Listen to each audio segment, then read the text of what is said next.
Y siempre esperan los muchachos la misma presentación de Metrópolis, pero no la podemos cambiar. Y es agradecer al grupo López Olivier por permitirnos estar aquí durante tanto tiempo. Hoy tenemos un invitado muy especial, al doctor Manuel Sierra. Y le vamos a dar la bienvenida para una de las emisoras del grupo López a un hijo de este grupo, Raeldo López.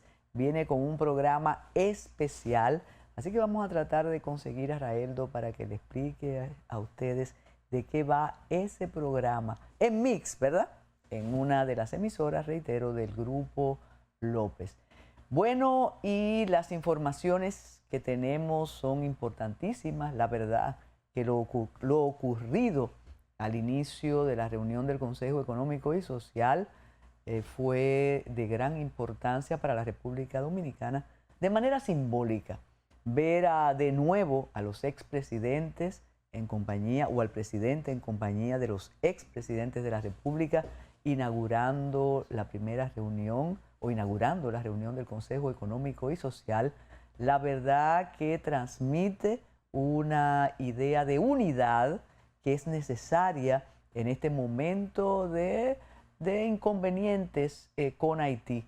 Y el presidente pronunció un discurso emotivo de unidad, de llamado que exige la patria. Y ahí vimos personas del PLD, de la Fuerza del Pueblo, del PRM, saludarse como dominicanos y dominicanas. También representantes de los grupos empresariales, representantes de como se decía otrora, de las fuerzas vivas de la nación. Pero esto está aparejado con algo inédito, una comunicación firmada por el presidente de la República, Luis Abinader Corona, el presidente Leonel Fernández Reina, el presidente Hipólito Mejía y el presidente Danilo Medina Sánchez, dirigida al Consejo de Seguridad de Naciones Unidas.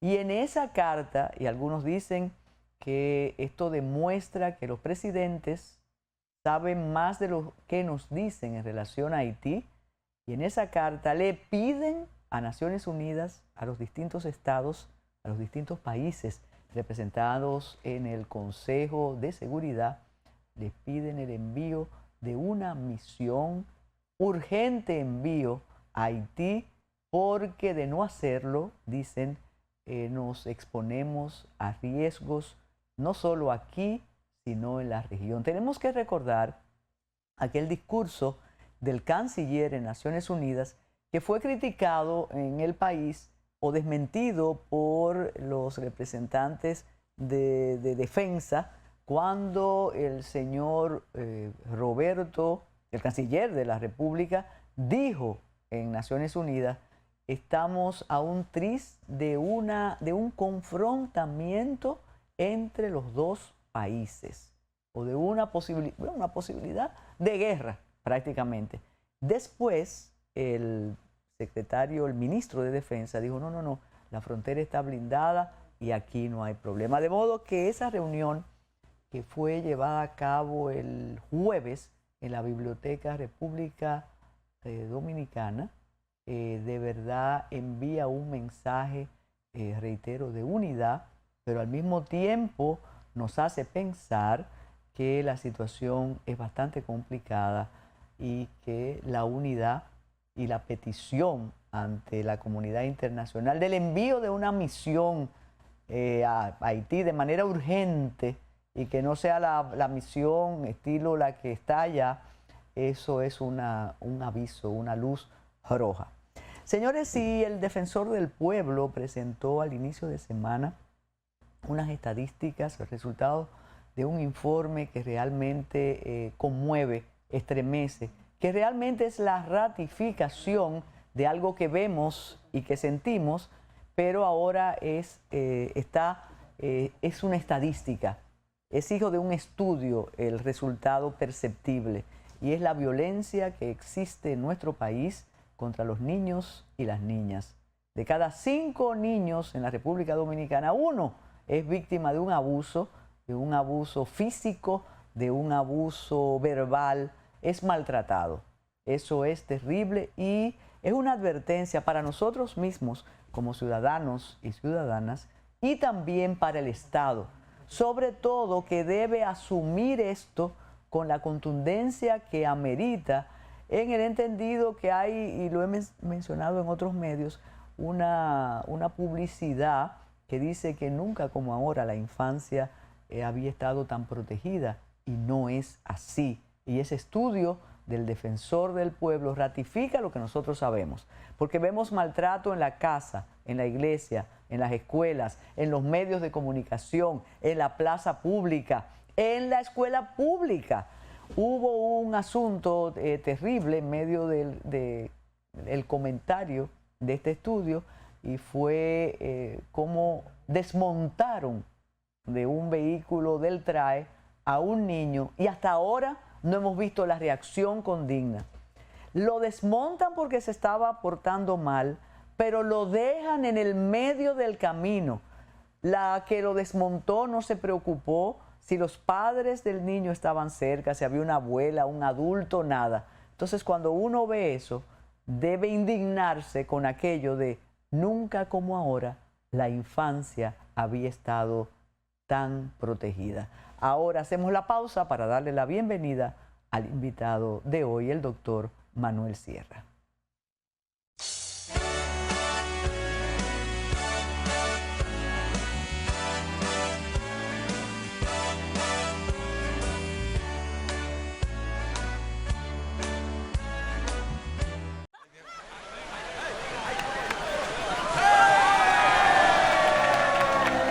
Hemos dado tantos pasos, hemos hecho sueños realidad. En cada esquina de esta tierra, ¡Vamos a Nueva York! vemos toda la felicidad. Oh, oh, oh. Siempre le damos para allá. Equipo que no se rinde, gente buena que da más. En cada esquina de esta bella tierra, la solidaridad es nuestro aliento. Extendiendo la mano, construyendo nuestros sueños. Es que los dominicanos siempre le damos para En Banreservas ponemos el corazón en el crecimiento de nuestra gente, comprometidos en todo momento y ocasión en ser el banco de todos los dominicanos. La Alcaldía del Distrito Nacional trabaja en 270 filtrantes e invernales, 350 metros lineales de alcantarillas y 32 registros que la Alcaldía del Distrito Nacional está construyendo para mitigar los efectos de las lluvias producidas por el cambio climático. Seguimos transformando Santo Domingo. Alcaldía del Distrito Nacional.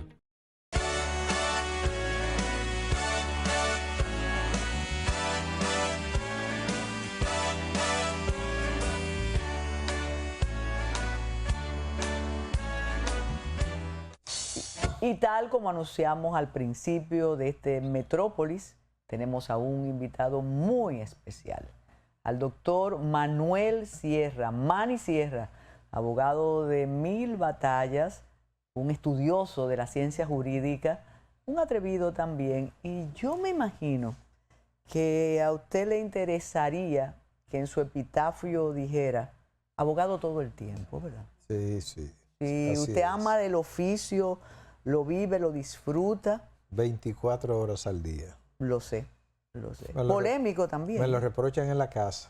Claro, de que ¿qué tú quieres más al Palacio de Justicia que a esta muchacha que está aquí? Desde aquí nada más se habla de derecho.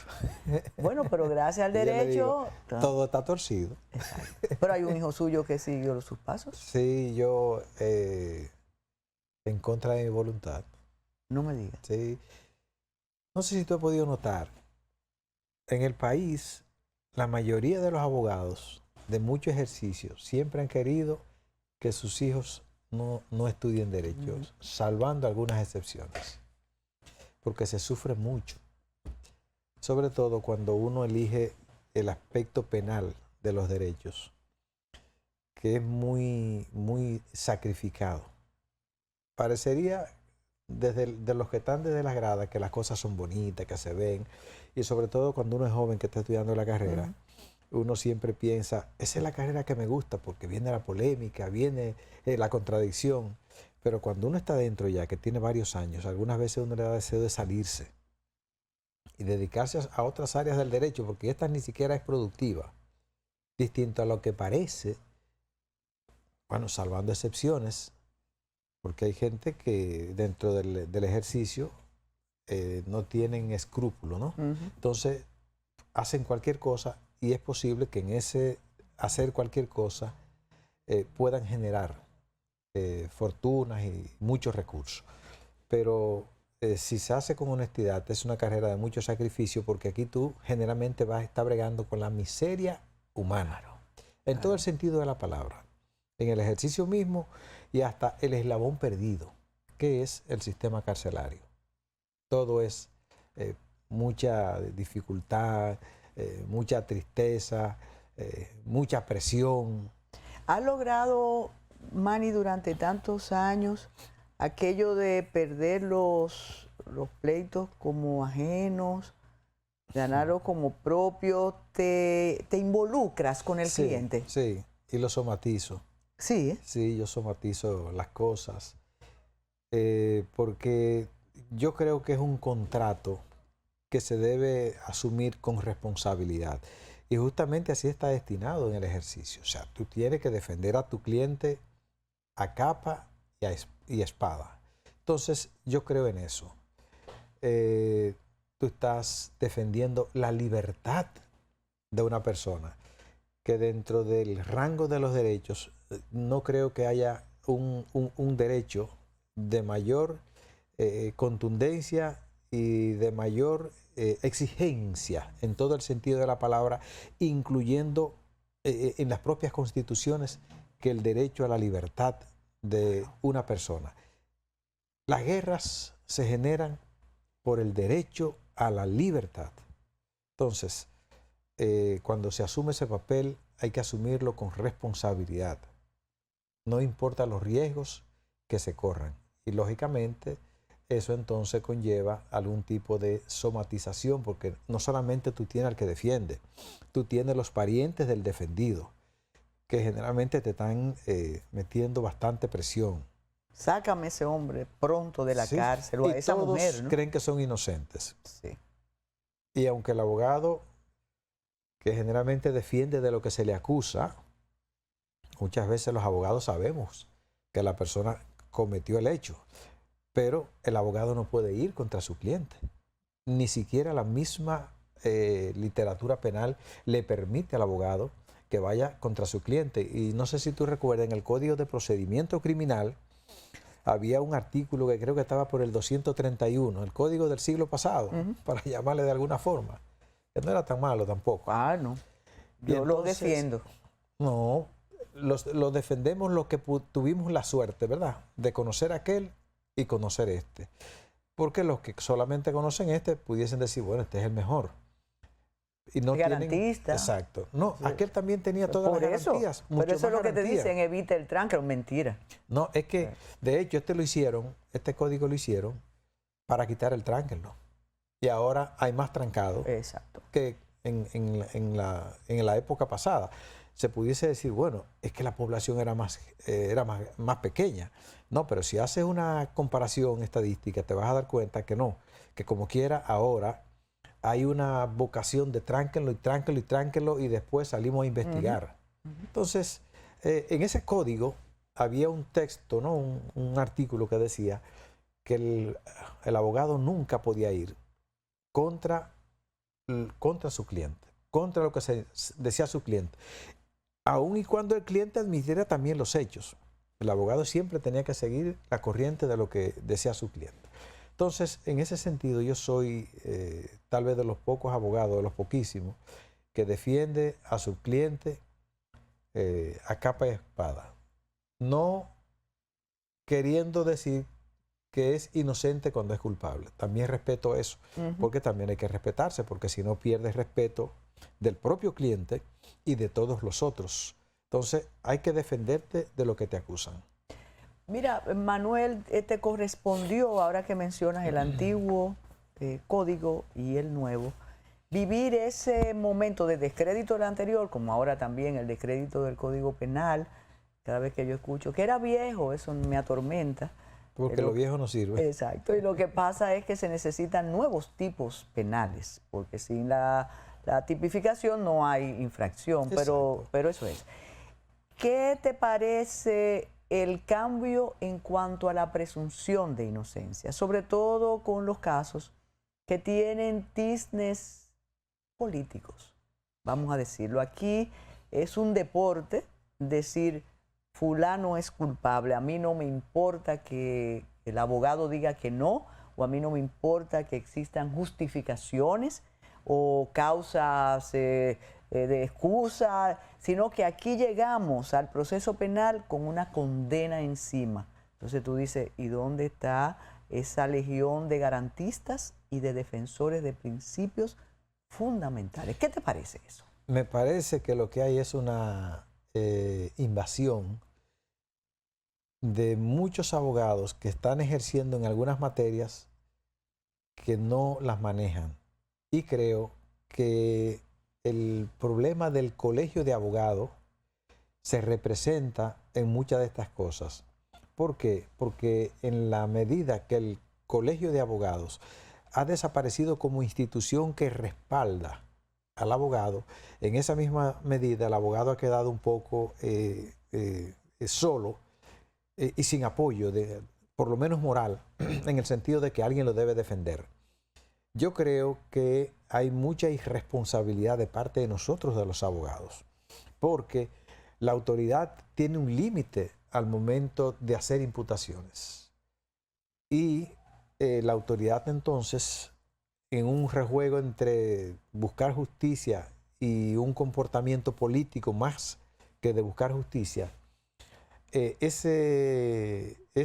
garantías que la predica 24/7, pero que la violenta 48 veces más, el doble. Los abogados ahí no hemos jugado el papel que tenemos que jugar, porque la autoridad está para perseguir la criminalidad y el delito, pero eso no significa que la autoridad en ese tránsito, en ese celo excesivo, violente la ley. Entonces, cuando la autoridad violenta la ley, somos los abogados que tenemos que acudir a los recursos, a los instrumentos que se tienen para someter a esa autoridad al cauce de la ley. Entonces, aquí yo creo que los abogados hemos sido muy responsables porque hay una especie de maridaje entre abogados por prebendas que se circulan por debajo de la mesa y por encima de la mesa. Y entonces los abogados muchas veces en esas conciliaciones soterradas, dejamos pasar cosas y le dejamos pasar las cosas a las autoridades. El abogado tiene que ser odioso frente a la autoridad y tiene que exigirle a la autoridad que se someta al cauce de la ley, porque si la autoridad que está para perseguir que la ley se cumpla es el primero en cumplirla, entonces vivimos en un caos y en un desorden. Y eso es lo que ha venido ocurriendo en la República Dominicana, sobre todo con el Código de Procedimiento, con el Código de Procesal Penal, es donde más lamentablemente ha ocurrido eso. Antes no era difícil que tú veas un abogado sometiendo a un juez, porque había como una especie de institucionalidad. Había un espacio donde el abogado podía ir a reclamar, pero resulta que ahora la creación de instituciones que el fin era tratar de que haya una mayor, digamos, independencia entre una y otra y una mayor protección de las garantías. Pero resulta que la autoridad máxima entonces maneja todo el resto de la autoridad hacia abajo. Y muchas veces cuando quien viola la ley es la autoridad arriba y tú tienes que ir a ese intermedio acusando a esa autoridad, sencillamente que no va a pasar nada. Se burlan de ti.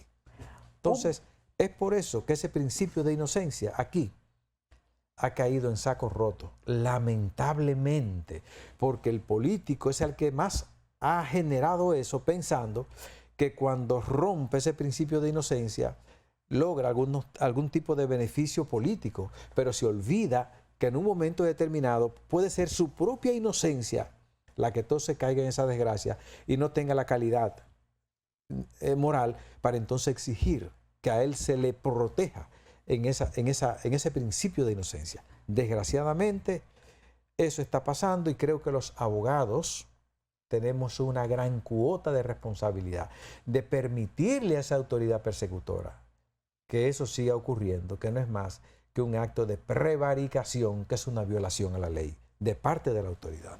Hubo un tiempo, doctor Sierra, sin escuela de la judicatura, sin formación para jueces y fiscales, que cuando un abogado iba a una cámara o visitaba un despacho de un fiscal, sentía respeto por esa persona. Era aquella época de servidores judiciales posiblemente formados durante la era, después durante otras épocas oscuras, pero había una especie de, usted lo está diciendo de alguna manera, de reverencia frente a esos personajes.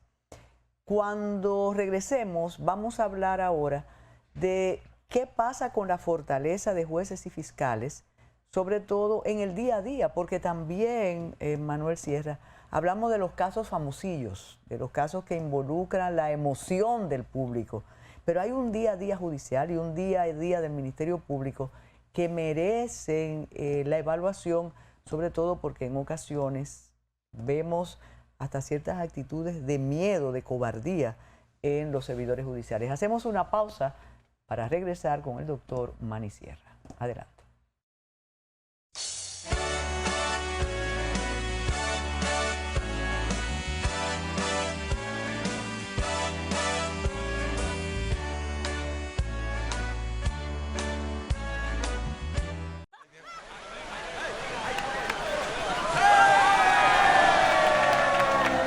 Hemos dado tantos pasos, hemos hecho sueños realidad. En cada esquina de esta tierra Nueva York! vemos toda la felicidad. Oh, oh, oh. Siempre le damos para allá. Equipo que no se rinde, gente buena que da más. En cada esquina de esta bella tierra, la solidaridad es nuestro aliento. Extendiendo la mano, construyendo nuestros sueños. Que los dominicanos siempre le damos En Banreservas ponemos el corazón en el crecimiento de nuestra gente, comprometidos en todo momento y ocasión en ser el banco de todos los dominicanos.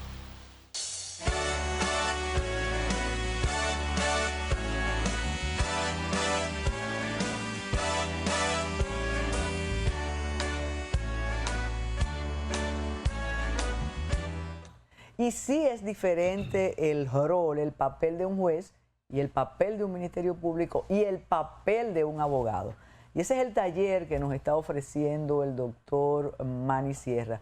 Decíamos en el segmento anterior que antes realmente, digo, los hay ahora indiscutiblemente, pero ¿de qué ha valido la formación? Si tú valoras en su dimensión exacta la formación de jueces y fiscales, ¿qué pasa en las provincias? ¿Quién domina el estrado?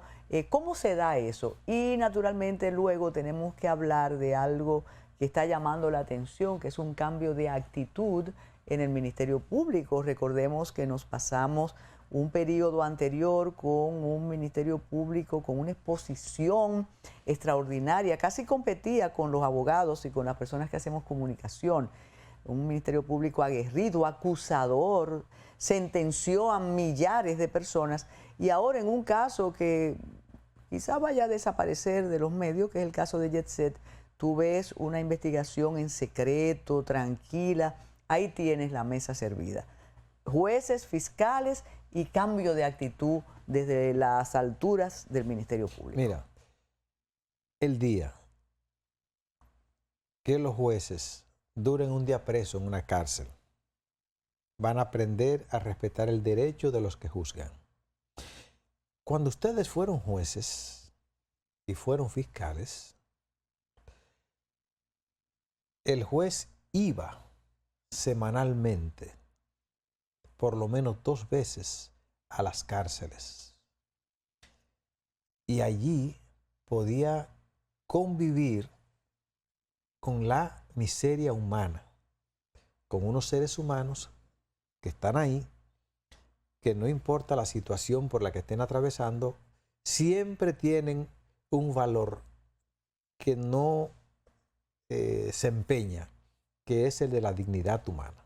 No importa lo que haya cometido la gente, eso hay que respetarlo. En el caso de los jueces, que eran abogados de ejercicio, que pasaban a ser jueces, tenían esa grandísima experiencia de conocer el sistema desde el centro, desde el terreno, como desde las gradas. Un abogado que hoy está en Jimaní, mañana está en Pedernales, el otro día está en Dajabón y así sucesivamente. O sea, tenía toda esa experiencia acumulada. Cuando el sistema de Jorge Subero Isa, específicamente, decidió no cambiar que los abogados fuesen jueces, bajo el argumento de que los abogados siempre eran tramposos y mañosos, para poner entonces una escuela buscando que llegasen gente con una higiene mental, ¿verdad? Con una virginidad. Y se creó la escuela. Yo creo ahora que la escuela es peor que lo que se hacía cuando los jueces eran abogados. Por eso tenemos hoy todo este sistema que uno puede decir, bueno, tiene cosas buenas porque siempre los cambios traen algo bueno. Lo propio pasa con el Ministerio Público. El Ministerio Público antes respetaba a los abogados y se respetaban los roles. Tanto así que se colocaban inclusive en posiciones distintas, jueces y cosas. El fiscal entraba por una puerta, claro, y el juez entraba por otra puerta. Es decir, no había ese roce permanente entre jueces y fiscales. Y entonces en el medio estaba el abogado, y esa diferencia, cada uno tenía un conocimiento exacto del papel que jugaba. Eso se ha cambiado. Los fiscales descubrieron con la creación de nuevas leyes que le dieron demasiado poder al fiscal, y el fiscal entonces comenzó a irrespetar a todo el mundo, abogados y a jueces.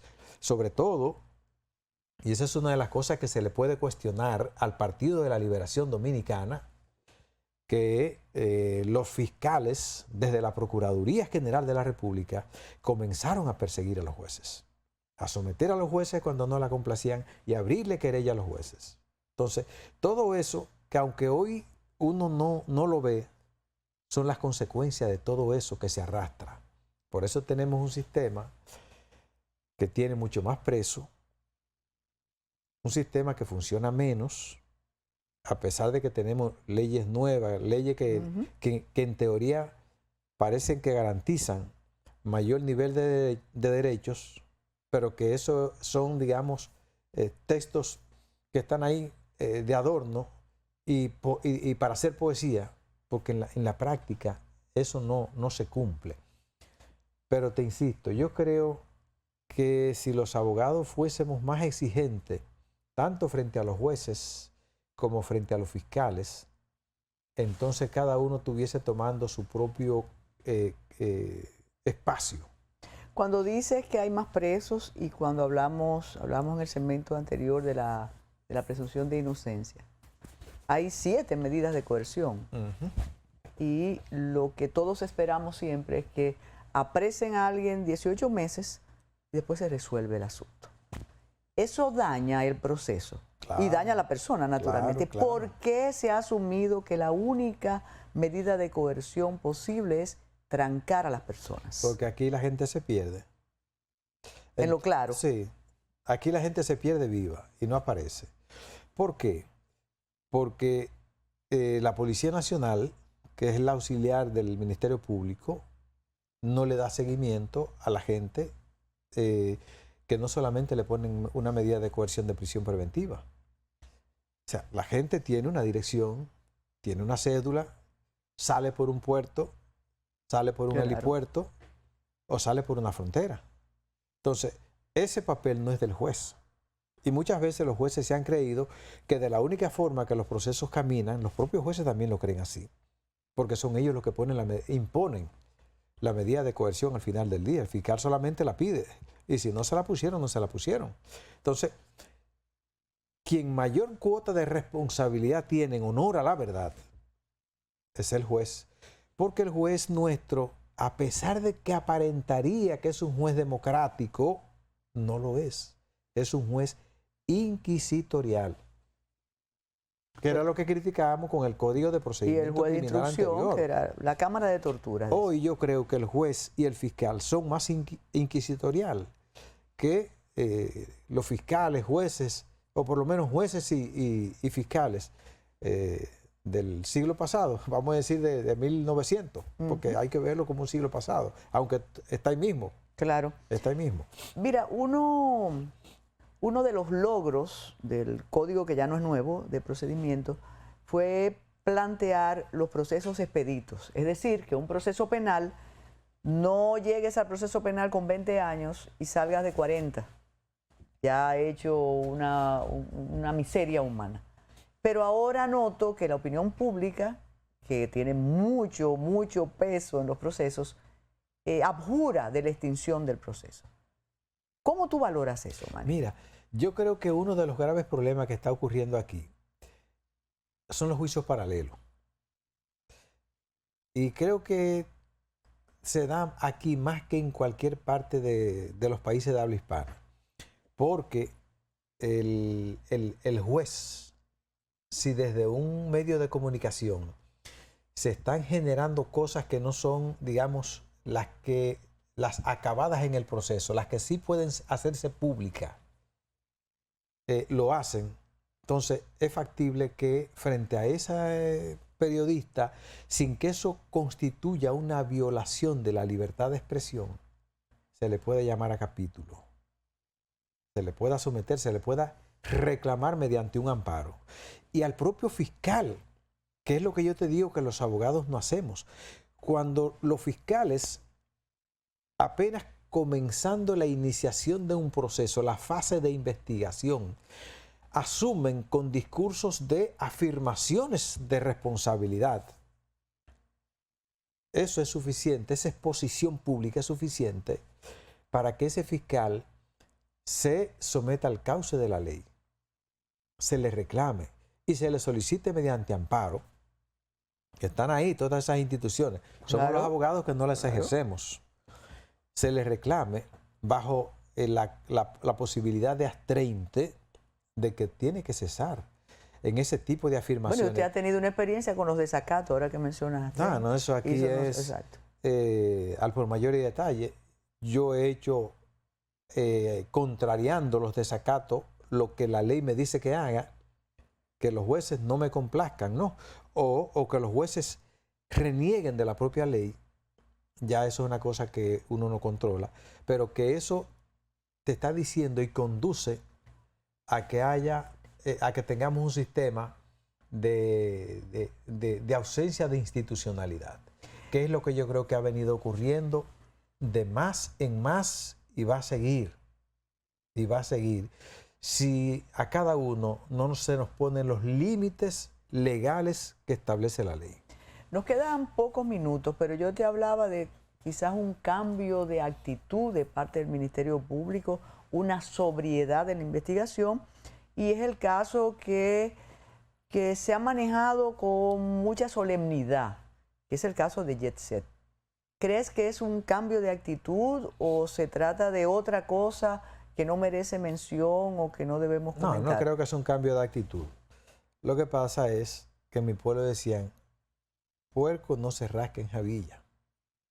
Entonces, hay gente, imputados, y hay imputados. Yo creo que más que el Ministerio Público, las protecciones no vienen del Ministerio Público, vienen del ala política. ¿Y 236 personas fallecidas? Bueno, como los cuantos se murieron en la Victoria quemados. Es cierto, ¿Te recuerdas? claro. O sea, con la antigua procuradora se quemaron, nadie sabe cuánta gente se quemó en la cárcel de la Victoria. Y lo mismo pasó en la cárcel de Higüey. Y aquí esos pobres que no se cuentan, nadie pidió. Aquí la policía asesina toda la semana 8 y 10 jóvenes de un barrio bajo el argumento que el jefe de la policía o el policía dice que ese es un criminal. O sea, aquí existe la pena de muerte. Sí.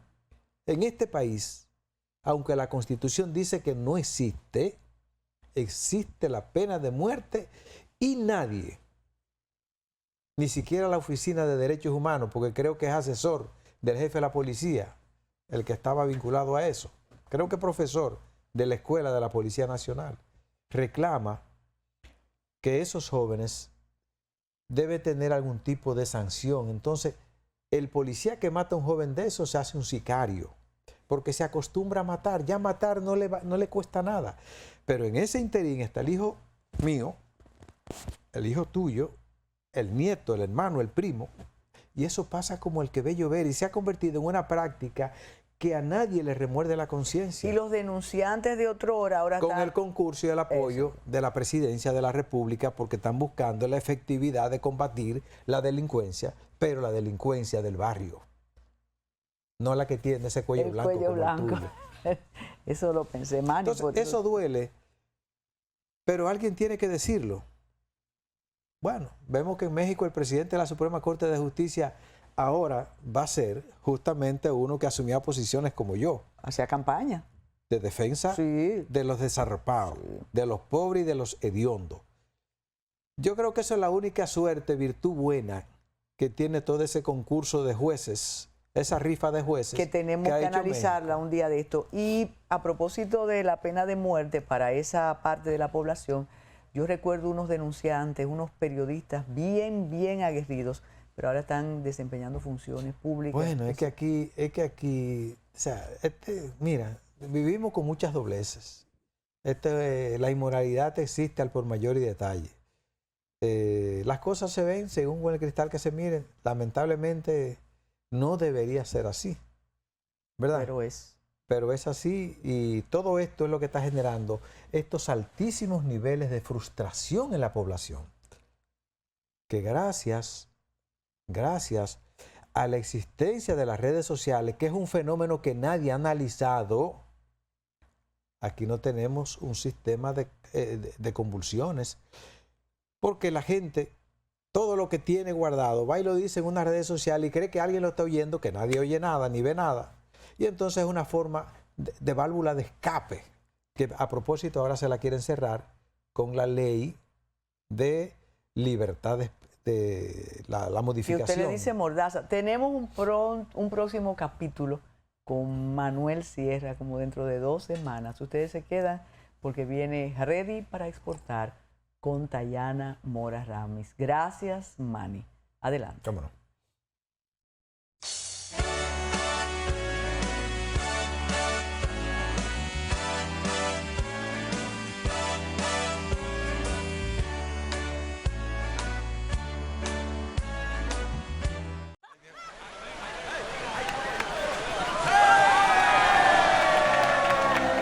Hemos dado tantos pasos, hemos hecho sueños realidad. En cada esquina de esta tierra Nueva York! vemos toda la felicidad. Oh, oh, oh. Siempre le damos para allá. Equipo que no se rinde, gente buena que da más. En cada esquina de esta bella tierra, la solidaridad es nuestro aliento. Extendiendo la mano, construyendo nuestros sueños. Es que los dominicanos siempre le damos En para allá. Banreservas ponemos el corazón en el crecimiento de nuestra gente, comprometidos en todo momento y ocasión en ser el banco de todos los dominicanos. La Alcaldía del Distrito Nacional trabaja en 270 filtrantes e inbornales, 350 metros lineales de alcantarillas y 32 registros que la Alcaldía del Distrito Nacional está construyendo para mitigar los efectos de las lluvias producidas por el cambio climático.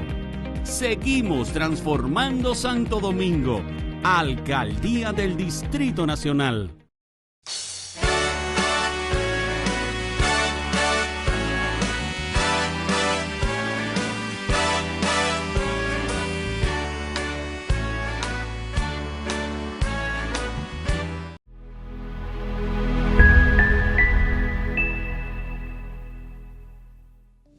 amigos de Ready para Exportar. Aunque estamos fuera de la República Dominicana, no queríamos dejar de pasar esta semana para reflexionar sobre el éxito de Agroalimentaria 2025 y cómo podemos capitalizar sobre ese encuentro exitoso de compradores internacionales, sobre todo de la región del Caribe, con exportadores de la República Dominicana. Como ustedes saben, si han visto las ediciones anteriores de nuestro programa, pues hemos traído aquí a Vladimir Pimentel, subdirector de ProDominicana, que nos habló, nos hizo recomendaciones sobre las rondas de negocios. Tuvimos a Laura Peralta de la Junta Agroempresarial Dominicana, que son las dos instituciones principales en la organización de agroalimentaria, feria que se realiza cada 2 años y que es el encuentro para compradores, expositores. Esta edición también contó con invitados del área del Caribe, auspiciado por la Agencia del Caribe para el Desarrollo de las Exportaciones, Caribbean Export, pero también en la presencia del Reino de los Países Bajos y la Cámara Holandesa, que es Holland House Caribbean, y más de 50 compradores de todo el Reino de los Países Bajos, entre otros países que vinieron de Estados Unidos, de Europa y sobre todo, como decíamos, del área del Caribe. ProDominicana reporta que más de 500 millones de dólares en intención de compra. ¿Qué quiere decir esto? Que entre las posibilidades habladas entre los exportadores dominicanos y los más de 200 compradores que se trajeron al país, pues se habló de compras y necesidades, demanda de más de 528 millones de dólares. Lo importante es qué hacemos después de este éxito. El Estado, la Junta Agroempresarial y otras instituciones públicas y privadas pues han facilitado que este evento se dé en la República Dominicana, y siempre hemos abogado porque los exportadores aprovechen cuando los compradores vienen a nuestro país, y sobre todo en este año tan importante donde las incertidumbres de las medidas de aranceles y si se pone o no se pone impuestos a los barcos, etcétera, muchas de esas incertidumbres generadas en el comercio internacional pues ha hecho que gente piense en suplidores alternativos para sus productos, sobre todo los que se suplen tradicionalmente de mercados hubs regionales, como lo es el puerto de Miami, que ha sido el suplidor tradicional, incluyendo productos dominicanos que van de aquí a Miami. Miami es consolidado al resto de la región y luego es llevado de nuevo a la región en lugar de ser exportado directamente por nuestro país. Entonces es una oportunidad importante, sobre todo para un país que tiene una meta clara de ser hub logístico del Caribe. No hay un hub logístico sin un comercio regional fuerte. Por lo tanto, es importantísimo que con esta intención de compra de estos compradores del Caribe, pues enfoquemos qué nosotros podemos hacer como país y como empresa para aprovechar esta demanda. Y en este caso solo hablamos de alimentos, porque Agroalimentaria es una feria de productos frescos y procesados de la República Dominicana y de la región. Pero en el área del Caribe hay una alta demanda de otros productos, materiales de construcción y un sinfín de productos, sobre todo aquellos que están acostumbrados a suplirse del mercado de los Estados Unidos, aunque la mercancía venga de otras partes del mundo. Esta es una oportunidad que el país tiene que aprovechar y que las empresas, sobre todo las MIPYMES, tienen que aprovechar. Pero vamos a hablar de las 5C que tendríamos que tener presente, algunos de los elementos que necesitamos construir como país para facilitar toda la cadena de suministro y que tenemos que tener pendiente también como empresas. La primera es comunicar, la información. Muchas veces se pierden productos en el campo dominicano porque no tienen esa correspondencia, ¿no?, con la demanda. Y a veces, por ejemplo, en el caso de nuestra empresa, Next, nos llegan, bueno, estoy requiriendo lechosa o cualquier otro producto fresco, pero cuando hemos llamado a diferentes suplidores, la respuesta es, bueno, sí, pero yo lo tengo en en Montecristi, yo lo tengo en Santiago Rodríguez, y ustedes lo van a buscar, y obviamente un comprador regional o internacional no tiene los medios para llenar ese gap. Entonces tenemos un gap de productores que están produciendo productos de calidad y de compradores que están requiriendo esos productos. Sin embargo, hay una desconexión. Es verdad que las empresas logísticas de la República Dominicana han mejorado. Hay empresas que tienen entrega puerta a puerta, hay empresas que hemos entrevistado aquí como FLIA, que es la llamada Uber para la carga, donde trata de unir transportes disponibles con espacio y cargas que tienen que venir a los puertos. Esto es un paso importante, pero es la información. Por eso comunicar es nuestra primera C. Es cómo sabemos cuáles son esos productores que tienen a disposición esos productos y cómo esos productos pues se preparan para la exportación y están listos para ser recibidos por ese comprador. Entonces ahí se requiere que los productores tengan acceso, por ejemplo, a un app donde puedan promover esto, que haya la forma de conectar con empacadoras que preparen ese producto para la exportación, que haya una consolidadora que pueda consolidar esta carga, y por supuesto que los compradores también sepan, bueno, ya este productor en la República Dominicana puede suplir lo que yo necesito y ver todo el proceso. Eso es una necesidad que hay y que puede ser tal vez llenada en parte por una app, pero tenemos que también tener en cuenta que, sobre todo en las áreas rurales, el acceso a la tecnología, el uso de la tecnología, porque no es el acceso, en nuestro país tiene una alta penetración de celulares, todo el mundo se manda cosas por WhatsApp, es cómo lo utilizo más para mi trabajo y cómo ese tipo de información yo la pueda colocar de manera fácil y de manera integrada, y cómo darle seguimiento a eso. Entonces hay un software con inteligencia artificial, pero se necesita ese sistema con inteligencia humana para formar, crear, y esto puede hacerse con iniciativa pública como privadas, y hay fondos de cooperación internacional, algunos se lo hemos presentado aquí en Redes para Exportar. Ustedes pueden ir a Redes para Exportar en YouTube y ver la entrevista, por ejemplo, de la iniciativa, la aceleradora EULAC, que coordina Caribbean Expo para el área del Caribe, que une empresas que quieran usar la digitalización para empezar o acelerar iniciativas. Pero también hay otras iniciativas de digitalización de otros organismos internacionales que ustedes pueden aprovechar. Bueno, ojalá se animen los jóvenes y los no tan jóvenes, los que tienen acceso, ¿no?, a la tecnología, y se unan, porque sí necesitan, con personas que sí entiendan cómo funciona el campo, cómo funciona la agricultura y cómo podemos unir esas dos partes. Luego, la otra C es conseguir, facilitar. En muchas de las islas del Caribe necesitamos acuerdos fitosanitarios que tienen que ser de estado a estado para que no haya restricciones para nuestros productos frescos, por ejemplo, con las Islas Turcas y Caicos, que nos quedan tan cercas.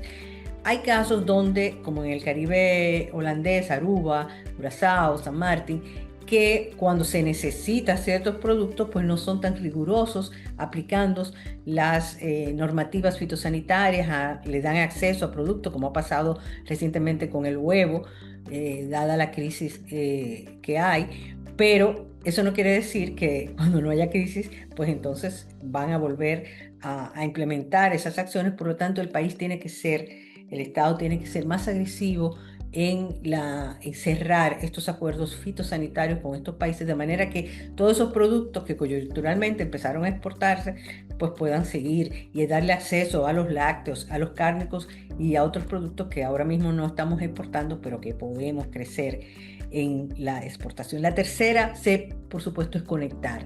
Tenemos que saber, esos compradores y eventos como el de agroalimentaria nos ayudan a identificar cuáles son esos compradores, a tener esa base de datos como empresa, quiénes pueden interesar. Si ya yo sé que tengo una cosecha de tomates, por ejemplo, bueno, pues yo tengo una base de datos, una lista de empresarios que puedo decir, miren, señores, voy a tener disponible tanta cantidad de tomates para tal fecha.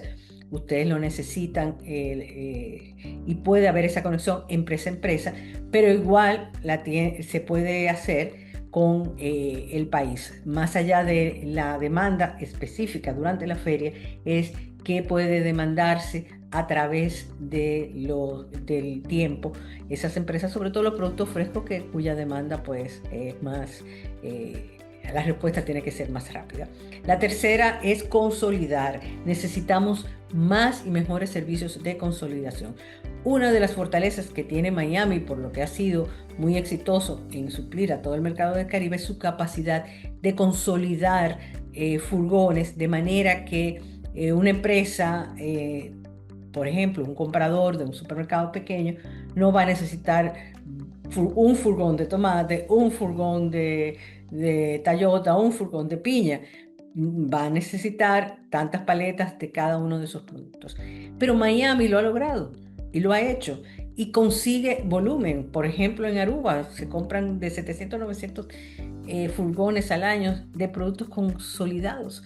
Por lo tanto, a veces nosotros decimos, esas islas piden poco, y es verdad, si vamos a hablar por unidad y lo único que usted produce es tomate, tal vez a ese supermercado solo le va a vender 3, 4, 5 paletas, pero si usted tiene contacto con otro supermercado, puede ser que pueda consolidar un contenedor de tomate que vaya a varios compradores en el mismo país, o pueda juntar el tomate con otros productos que demandan y usted unirse o con otro productor o con un empacador para completar ese encargo. Pero el servicio de consolidación cada vez se está mejorando. Hay más empresas que están buscando la forma de hacerlo de manera que, por supuesto, sea rentable, y lo que necesitamos es acelerar ese proceso para adaptar cómo suplimos al Caribe a las necesidades de esos compradores. ¿Que es posible? Claro que sí, porque si Miami lo ha logrado, pues nosotros también lo podemos lograr, dada la diversidad de la producción, sobre todo de productos frescos y procesados en la República Dominicana. Y la última, por supuesto, es la continuidad, es la consistencia que nosotros necesitamos de acción. No es una coyuntura, bueno, ahora mismo porque hay una incertidumbre con los aranceles, pues no voy a vender, no me están pidiendo tanto en los Estados Unidos, voy a tener un excedente. Bueno, pues ahora me lo está pidiendo este país, pues yo se lo voy a vender coyunturalmente a este país. No, pensemos a largo plazo. Si usted abrió ya ese mercado de esos otros países del Caribe que le van a comprar, pues mantengan las dos. Cuando vuelva su cliente de Estados Unidos o de otro país a pedirle, pues trate de ver cómo usted puede mantener los dos, porque esa es una de las críticas que nos han hecho anteriormente, de que empiezan muy bien con un suplidor y luego el suplidor pues simplemente desaparece porque no quiere estar bregando con 5 paletas, 6 paletas. Bueno, tenemos que pensar a largo plazo.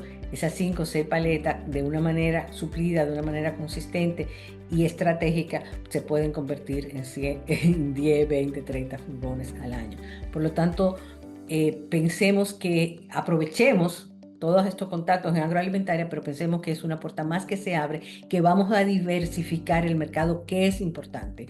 Si usted depende del mercado de los Estados Unidos, ya sabe que puede cambiar de la noche a la mañana las reglas del juego y usted quedarse fuera. Entonces, ¿qué usted tiene que hacer? Es garantizar que tenga acceso a más de un mercado, de manera que pueda disminuir los riesgos de que uno de esos mercados pues cambie. Entonces, espero que estos consejos nos ayuden a manera individual a las empresas, y que algunos se animen a innovar. Necesitamos innovaciones. Las fintechs, cómo pueden entrar en el tema del financiamiento para la exportación, cómo utilizamos la inteligencia artificial más a favor del tema de la exportación. Hay muchas oportunidades y esperamos que ustedes la puedan utilizar. Así que muchísimas gracias por su sintonía y los esperamos la próxima semana en Ready para Exportar y en Metrópolis.